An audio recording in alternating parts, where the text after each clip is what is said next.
वृंदावन शोध संस्थान वृंदावन और किशोरी रमण महिला स्नातकोत्तर महाविद्यालय मथुरा के संयुक्त सहयोग से आज किशोरी रमण महिला महाविद्यालय में एक दिवसीय कार्यशाला जिसका की विषय है कथक नृत्य और तबला वाद्य की जुगलबंदी। इस विषय पर हमारे महाविद्यालय में आज एक कार्यशाला का आयोजन किया जा रहा है, जिसमें अंतर्राष्ट्रीय ख्याति प्राप्त कलाकार नृत्यांगना तरुणा जांगीर और तबला वादक डॉक्टर अंकित पारिक शिरकत करेंगे।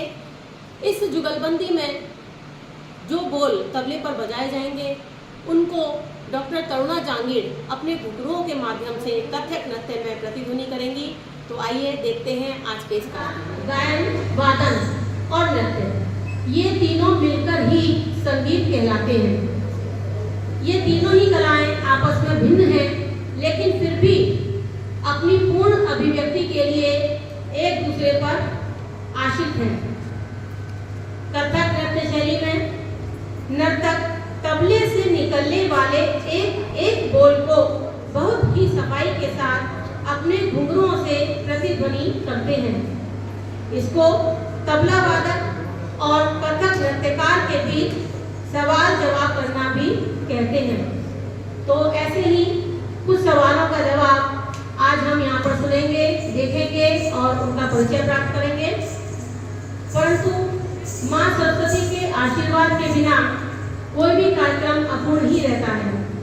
तो सर्वप्रथम मैं माँ सरस्वती वंदन के लिए प्राचार्य जी थे और हमारे अतिथि कलाकारों से निवेदन करती हूँ कि वो मंच पर आएं और माँ सरस्वती का वंदन करें।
मैं यहाँ आप सबके समक्ष हमारी जो आज की कथक नृत्यांगना है उन सब की उपलब्धियों और अब तक की जो आपकी सांगीतिक यात्रा रही है उन सब से आपका परिचय कराने के लिए उपस्थित हूँ। आप कथक की एक विख्यात कलाकार व जयपुर दूरदर्शन से कथक की ग्रेडेड आर्टिस्ट हैं। आपकी संपूर्ण शिक्षा दीक्षा राजस्थान विश्वविद्यालय से संपन्न हुई है। बहुत ही कम उम्र में आपको अनेक सम्माननीय मंचों पर अपनी प्रतिभा बिखेरने का अवसर प्राप्त हुआ है, जिसमें से कुछ के नाम मैं यहाँ आप सबके समक्ष रखना चाहूँगी। सबसे पहले मैं बता दूँ, आप बनारस गंगा घाट जयपुर समारोह में आपने अपनी प्रस्तुतियाँ दी हैं। इसके साथ ही गुरु वासवी सांगीतिक सभा जो जवाहर कला केंद्र द्वारा आयोजित की जाती है उसमें भी आपको प्रस्तुति देने का अवसर मिला है। आपने अनेक समारोह जैसे कथक समारोह, जयपुर समारोह, संगीत महफिल, आमेर फोर्ट, झंकार समारोह में भी अपनी प्रस्तुतियां दी हैं और साथ ही आपने अनेक धार्मिक स्थल जैसे कि मदन मोहन महाराज, रामचंद्र और नरसिंह मंदिरों में भी अपनी प्रस्तुतियां दी हैं। इसके अलावा इंडो जर्मनी सोसाइटी की तरफ से जो एक सांगीतिक सभा का आयोजन होता है उसमें भी आपने अपनी प्रस्तुति दी है। विभिन्न मंचों पर अपनी प्रस्तुतियां देने के साथ ही साथ शिक्षा के क्षेत्र में भी आप बहुत ही सक्रिय रूप से संलग्न हैं। वर्तमान में आप भाव सुर ताल संस्था की सह संस्थापिका और वहीं पर अपनी सेवा दे रही हैं। राजस्थान विश्वविद्यालय में भी एज अ गेस्ट फैकल्टी आपको कुछ वर्षों कार्य करने का अनुभव रहा है, जिसमें आपने छात्रों के हितार्थ समय समय पर अनेक कार्यशाला सेमिनार का भी आयोजन आप करती रही हैं। अपने विषय पर आपके इस अधिकार को देखते हुए अनेक सांगीतिक कार्यशाला में आपको आमंत्रित किया गया है, जिसमें मुख्य रूप से जवाहर कला केंद्र व राजस्थान विश्वविद्यालय प्रमुख है। आपकी उपलब्धियों की भी लंबी सूची है मैडम, जिसको संपूर्ण उपलब्धियों को यहाँ बोल पाना थोड़ा सा कठिन है समय को ध्यान में लेते हुए। मैं कुछ के नाम यहाँ लूँगी।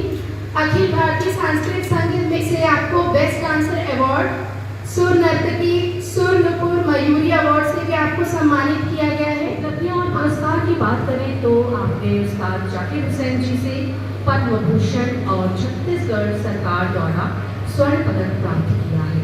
अखिल भारतीय संस्कृति संघ पुणे महाराष्ट्र ने आपको प्रथम पुरस्कार से नवाजा है।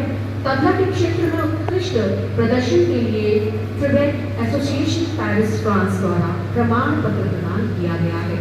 दीपक भारतीय वॉइस ऑफ इंडिया में आप टॉप 10 में चयनित रहे।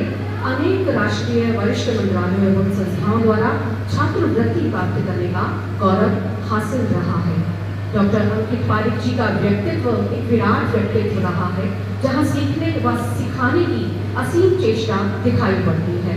आज दूसरी बार यह सौभाग्य हमारे महाविद्यालय को प्राप्त हुआ है कि आप हमारी छात्राओं का मार्गदर्शन करने के लिए यहाँ उपस्थित हुए। तो आज इस मेला में आपका बहुत बहुत स्वागत है, बहुत बहुत शुभकामनाएं। During the long span of her career as an academician, as guide and as a research devout, Madam has skillfully contributed best of her efforts in a number of committees like IQAC, Proctorial Board, Editorial Board, Library Committee and the other committees.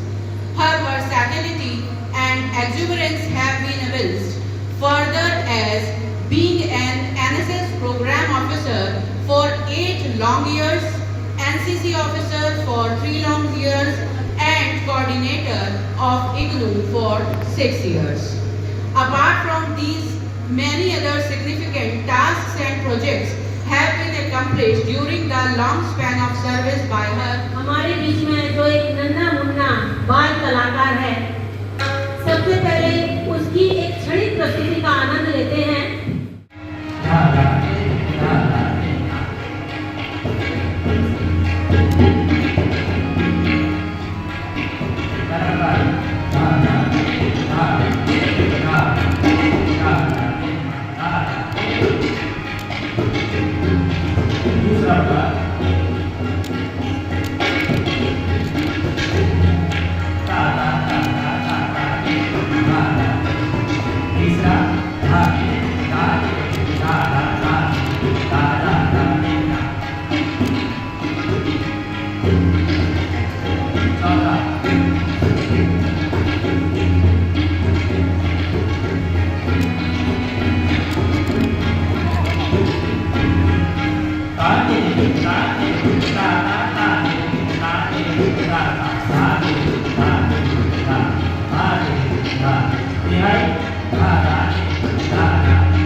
जो हमारा आज की कार्यशाला मुख्य बिंदु है, दोनों अतिथि कलाकारों को मुझ पर आमंत्रित करती हूँ कि वो अपनी कार्यशाला का प्रारंभ करें और इसी के साथ संगीत विभाग के बच्चे जो इस कार्यशाला का मुख्य बिंदु हैं, वो सभी मंच पर अपना स्थान ले लें।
डॉक्टर तरुणा और डॉक्टर अंकित, इतनी सुंदर और मनमोहक प्रस्तुति आपकी यहाँ रही कि पता ही नहीं लगा कब इतना समय व्यतीत हो गया और लग ही नहीं रहा था कि अभी कहीं इसका अंत होने वाला है। कि इस कार्यशाला में जो कि वृंदावन शोध संस्थान और किशोरी रमन महिला महाविद्यालय की ओर से आयोजित की गई है और जिसका विषय कथक नृत्य और तबला वाद्य की जुगलबंदी रहा। इस कार्यक्रम में मैं आज के मुख्य अतिथि श्री अंकित पारिक जी और तरुणा पारिक जी दोनों को हृदय की गहराइयों से सर्वप्रथम मैं उनका स्वागत करती हूँ और नन्हे पारिक तीनों का हृदय की गहराइयों से स्वागत करती हूँ और वंदन करती हूँ और धन्यवाद करती हूँ कि उन्होंने किशोरी रमन महिला महाविद्यालय के मंच को स्वीकार किया। मैं बधाइयाँ देती हूँ सांस्कृतिक समिति के सभी सदस्यों को और विशेष रूप से मोनिका दीक्षित जो इसकी प्रभारी हैं कि उन्होंने इस कार्यशाला का आयोजन किया और न सिर्फ इनकी प्रतिभा यहाँ मंच पर आई है बल्कि मैं समझती हूँ कि आज ये जितने बच्चे जो संगीत के हैं और संगीत से पढ़े भी हैं वो कुछ ना कुछ यहाँ से सीख करके गए होंगे। आधा के 90वें दीक्षांत समारोह का आयोजन किया गया था। हमारे महाविद्यालय किशोरी रमन महिला स्नातकोत्तर महाविद्यालय की 2 छात्राएं वहाँ 3 पदक लेकर आई हैं। वो इस समारोह में आज उपस्थित हैं। तो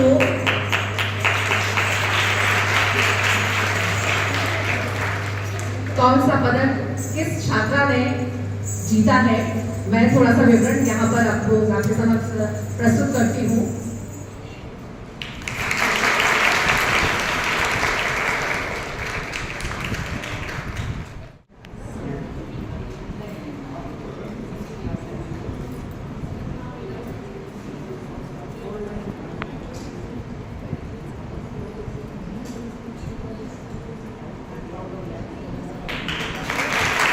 वृंदावन शोध संस्थान रमन वृत्ति वृंदावन संस्कृति विभाग उत्तर प्रदेश तथा भारत सरकार द्वारा अनुदानित एवं किशोरी रमन महिला स्नातकोत्तर महाविद्यालय मथुरा के संयुक्त तत्वावधान से आयोजित किया गया कार्यक्रम समाप्ति की ओर है, अपने अंतिम चरण की ओर है, तो एक औपचारिकता अंत में रह जाती है धन्यवाद ज्ञापन की।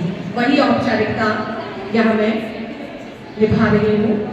तो मैं सर्वप्रथम हमारे मध्य पहुँचे जयपुर से पहुँचे दोनों विशिष्ट अतिथि और नन्हे मुन्ने विशेष अतिथि का मैं बहुत बहुत धन्यवाद ज्ञापित करती हूँ कि वो अपने अनमोल क्षणों में से कुछ पल हमें यहाँ प्रदान करने के लिए अपनी प्रतिभा से हम सब का मार्गदर्शन करने के लिए यहाँ पर पधारे।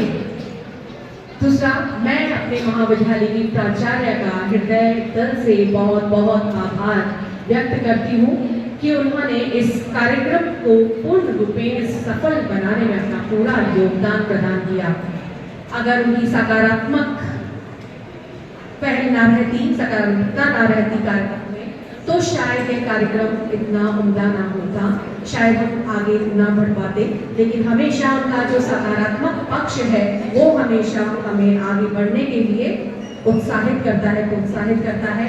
और ऐसे ही निरंतर हम आगे कार्यक्रम करते रहें, ऐसा हम उनसे अपेक्षा करेंगे कि हमेशा वो हमारा साथ देते रहें। और उसके पश्चात यहाँ वृंदावन शोध संस्थान के अध्यक्ष एवं सचिव अध्यक्ष डॉक्टर श्री R.D. पालीवाल और सचिव श्री प्रवीण गुप्ता जी, जो प्रत्यक्ष रूप में तो हमारे साथ नहीं है, लेकिन परोक्ष रूप से वो हमारे साथ इस कार्यक्रम के माध्यम से जुड़े रहे।